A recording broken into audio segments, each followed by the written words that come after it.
நாயகம் ஸல்லல்லாஹு அலைஹி வஸல்லம் அவர்கள் குறித்து அல்லாஹ் சொன்ன இந்த வசனம் அருள்மறையிலே கடைசியாக இறங்கிய வசனம். அல்லாஹ் சட்டங்களை எல்லாம் சொல்லி முடித்துவிட்டு கடைசியாக 2 வசனங்களை இறக்கினான். அதில் ஒன்று இந்த லக்கது ஜாக்கும் ரசூலும் மின் அன்ஃபுசிக்கும், உங்களிலிருந்து ஒரு தூதர் வந்திருக்கிறார், அசீசுன் அலைஹி, உங்கள் மீது அவர் ரொம்பவும் இரக்கமுள்ளவர், உங்கள் மீது அவர் கிருபையாளராக இருக்கிறார் என்ற கருத்தில் இந்த வசனம் இறங்கியது. நம்ம கஷ்டப்பட்டால் ரசூலுல்லா வேதனைப்படுவாங்க, முஸ்லீம்கள் மீது அவர் இரக்கமும் கருணையும் உள்ளவர். குரானில் இதுதான் கடைசி ஆயத்து என்று சொல்லுகின்ற போது நாம் என்ன புரிகிறோம்? பெருமானார் ஸல்லல்லாஹு அலைஹி வஸல்லம் அவர்கள் மீது நாம் கொள்ள வேண்டிய ஈமானும், பெருமானார் மீது நாம் கொள்ள வேண்டிய அந்த அன்பும், பெருமானாருக்கு கட்டுப்படுவதும், அவர்களை பின்பற்றுவதும், இது போன்ற விஷயங்களை எல்லாம் உள்ளடக்கி இந்த வசனம் அமையப்பட்டிருக்கு. ரசூலுல்லாவுக்கு நாம் செய்ய வேண்டிய கடமை என்ன? முதல்ல ஈமான் கொள்ளணும். ரசூலுல்லாஹி ஸல்லல்லாஹு அலைஹி வஸல்லத்தை ஈமான் கொள்ளாமல், கலிமாவில் அந்த வார்த்தை இல்லாமல் ஈமான் கூடாது. லா இலாஹ இல்லல்லாஹ்னு சொன்னால் ஈமான் அல்ல, முஹம்மது ரசூலுல்லாவையும் சேர்க்க வேண்டும். பெருமானார் மீது அவர் அல்லாஹ்வுடைய தூதர், அவர்கள் இறுதி நபி அப்படின்னு ஈமான் கொண்டால்தான் நம்முடைய ஈமான் நிறைவு வரும். பெருமானாருக்கு நாம் செய்ய வேண்டிய கடமைகளில் முதலாவது கடமை ஈமான் கொள்வது. பெருமானாருக்கு நாம் செய்ய வேண்டிய 2வது கடமை என்ன என்று சொன்னால், அவர்கள் விஷயத்தில் அதவோடு நடந்து கொள்ளணும், ஒழுக்கத்தோடு நடந்துக்கணும். பெருமானாருக்கு ஒழுக்கம் செலுத்துவது அப்படின்னா என்ன? குரானில் ஒரு ஆயத்து வந்துச்சு, லா தர்ஃபவு அஸ்வாத்தக்கும் ஃபௌக சௌத்தின் நபி. ரசூலுல்லா பேசும்போது அவங்க பேச்சை விட உங்கள் குரலை உயர்த்தாதீங்கன்னு ஒரு வசனம் இறங்கியது. ஒரு சஹாபி எல்லாம் அன்றைக்கிலிருந்து சபையில் காணோம், என்ன ஆச்சுன்னு தெரியலையே அப்படின்ட்டு பெருமானார் ஸல்லல்லாஹு அலைஹி வஸல்லம் ஏன் அவர் வருவதில்லைன்னு கேட்டாங்க. அப்போ அந்த சஹாபி எல்லாம் சொன்னார்கள், யார் சொல்லலாம், இயல்புலையே என்னுடைய குரல் ரொம்ப பெருசு, நான் வாயை திறந்தால் சத்தம் எல்லாரோட பெரிய சத்தமாக இருக்குது, ஆனால் குரான் வசனம் உங்கள் சத்தத்தை விட உயர்த்தக்கூடாது என்று சொல்லுகிற போது அது உங்களுக்கு நோவினை தரும் என்பதால் நான் சபையை தவிர்த்து விடுகிறேன் என்று சொன்னார். ஸல்லல்லாஹு அலைஹி வஸல்லம் சொன்னாங்க, அது இயல்பில் உள்ளது, அதை பற்றி சொல்லலை.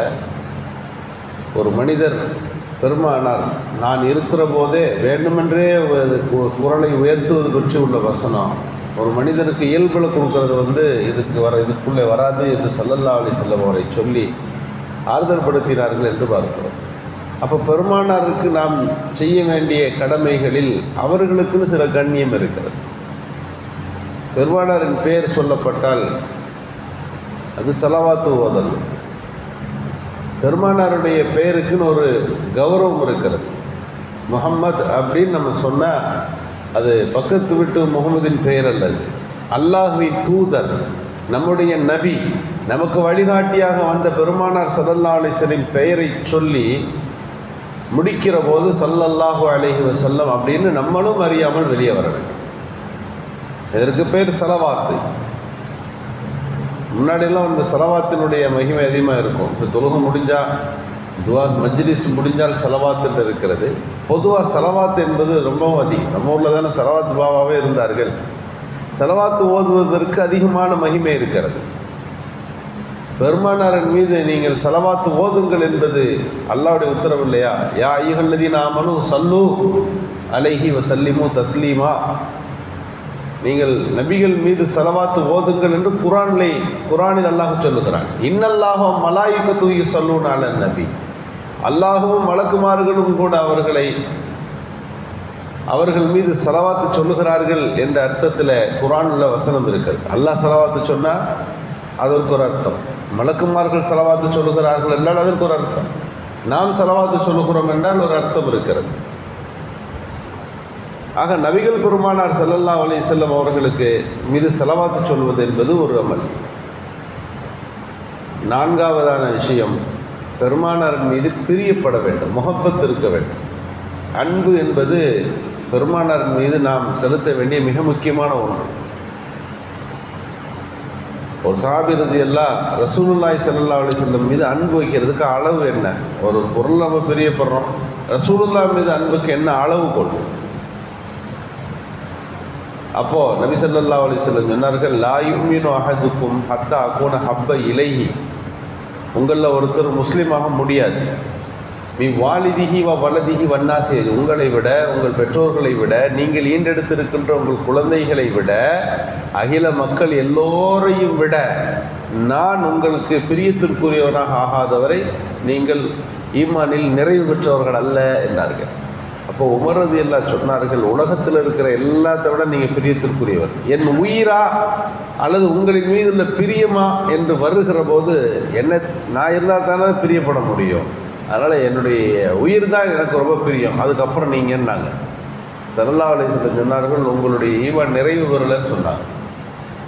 அதற்கு பிறகு ஹஜ்ரத் உமர் ரலியல்லாஹு என்னை விடவும் நீங்கள் பிரியத்திற்குரியவர்கள் தான் என்று சொன்னபோது, உமரே இப்போது தான் அந்த ஈமானிய அந்த முழுமையான தடத்திற்கு பாதைக்கு வந்திருக்கிறீர்கள், இப்போது தான் உங்கள் ஈமான் நிறைவடைகிறது என்றார். அப்போது ரசூலுல்லாஹி ஸல்லல்லாஹு அலைஹி வஸல்லம் அவர்கள் மீது நாம் கொள்ள வேண்டிய அன்பு, அந்நபியு அவுலா பில் முஃமினீன மின் அன்ஃபுஸிஹிம், தங்களை விட நபி அந்த மூமின்களுக்கு பெரியவராக உயர்ந்தவராக இருப்பார்கள். உயிரை விடவும் நபிகள் பெருமானார் மேலானவர். அருள் குரான், திருக்குரானுடைய வசனம் இது. அப்போ பெருமானார் மீது நாம் செலுத்த வேண்டிய கடமைகளில் அன்பு செலுத்துவது. 5வது விஷயம், பெருமானாருக்கு கட்டுப்படுவது. எல்லாம் இருக்கிறது, அன்பு இருக்கிறது, ஒழுக்கம் இருக்கிறது. நபிகள் பெருமானார் ஸல்லல்லாஹு அலைஹி வஸல்லம் பெயரை கேட்டாலே நாம் ஸலவாத்து சொல்லுகிறோம், ஈமான் கொண்டிருக்கிறோம். இது எல்லாம் சேர்த்து பெருமானாரை பின்பற்றுவதில் அதிகமாக இருக்கிறது கவனம் செலுத்த வேண்டும். ஒரு ஆளை பிரியப்படுறோம்னு சொன்னாலே என்னன்னு கேட்டால் அவருக்கு மாறா செய்வோமா, அந்த வழிமுறையை விட்டு விடுவோமா? ரசூலுல்லாஹ்வை பிரியப்படுகிறோம் என்று சொல்லுகிறோம், ஆனால் நம்மிடத்தில் பெருமானார் ஸல்லல்லாஹு அலைஹி வஸல்லமுடைய வழிமுறைகள் இல்லை, அவர்களை பின்பற்றுவதில்லை, அவர்கள் சுன்னத்துக்களை நாம் கடைபிடிப்பதில்லை என்றால் அது பிரியத்திற்கான அளவாக இருக்காது. எனவே ரசூலுல்லாஹி ஸல்லல்லாஹு அலைஹி வஸல்லம் அவர்களை எல்லா விஷயத்திலையும் பின்பற்ற வேண்டும். எல்லா விஷயத்துக்கும் ரசூலுல்லாஹ் வழிகாட்டி இருக்கிறாங்க. ஒரு விஷயத்தை சாதாரணமாக செய்கிறது ஒன்று இருக்குது, ரசூலுல்லாஹ் எப்படி செஞ்சு காட்டினாங்க என்ற ஒரு விதம் இருக்கிறது. எல்லாத்துக்கும் பெருமானார் செய்து காட்டியிருக்கிறார். அந்த செய்து காட்டிய விதத்திலே செய்வது, சாப்பிட்றதுன்னா இயல்பாக செய்கிறோம், ஆனால் சாப்பிடுவதற்கு முன்பு சுன்னத்துக்கள் 10 இருக்கிறது. தண்ணி குடிக்கிறோம்னு சொல்கிறோம், தண்ணீர் குடிப்பதில் ரசூலுல்லாஹ்வுடைய சுன்னத்துக்கள் 6 இருக்கிறது. எப்படி தண்ணி குடிக்கும், எல்லாவற்றையும் பெருமானார் பேசியிருக்கிறார். அந்த சுன்னத்துக்களை நாம் கடைபிடிக்கிற போது தான் பெருமானார் ஸல்லல்லாஹு அலைஹி வஸல்லம் அவர்களுக்கு நாம் செய்கின்ற கடமைகள் நிறைவு பெறுகிறது. பெருமானார் ஸல்லல்லாஹு அலைஹி வஸல்லம் அவர்களை தன்னுடைய வாழ்க்கையினுடைய வழிகாட்டியாக ஏற்றிருக்கக்கூடிய நாம், அல்லாஹுவை அடுத்து இந்த உலகத்தில் ஆக உயர்ந்த ஒரு தகுதியிலே, தரத்தில் நபிகள் பெருமானாரை வைத்து பார்க்கிற நாம், பெருமானார் விஷயத்தில் எத்தனை விஷயங்களில் அவர்களோடு நம்முடைய இணைப்பு இருக்கிறது என்று யோசிப்பதற்குத்தான் மீலாது விழாக்கள். மீலாது விழாக்களின் மூலம் நபிகள் பெருமானார் ஸல்லல்லாஹு அலைஹி வஸல்லம் அவர்கள் மீண்டும் மீண்டும் நம் வாழ்க்கையின் எந்த கட்டத்தில், எந்த தகுதியில், எந்த பகுதியில் நம்மோடு இணைந்திருக்கிறார்கள் என்பதை புதுப்பித்துக் கொள்ளுகின்ற நோக்கத்திலே தான் இது போன்ற நிகழ்வுகள் நடத்தப்படுகிறது. அல்லாஹ் சுப்ஹானஹு வ தஆலா பெருமானாரை ஈமான் கொள்ளவும் அவர்களுடைய வழிகளை பின்பற்றி நடக்குகின்ற நல்ல தௌஃபீக்கை நமக்கு நல்குவானார்.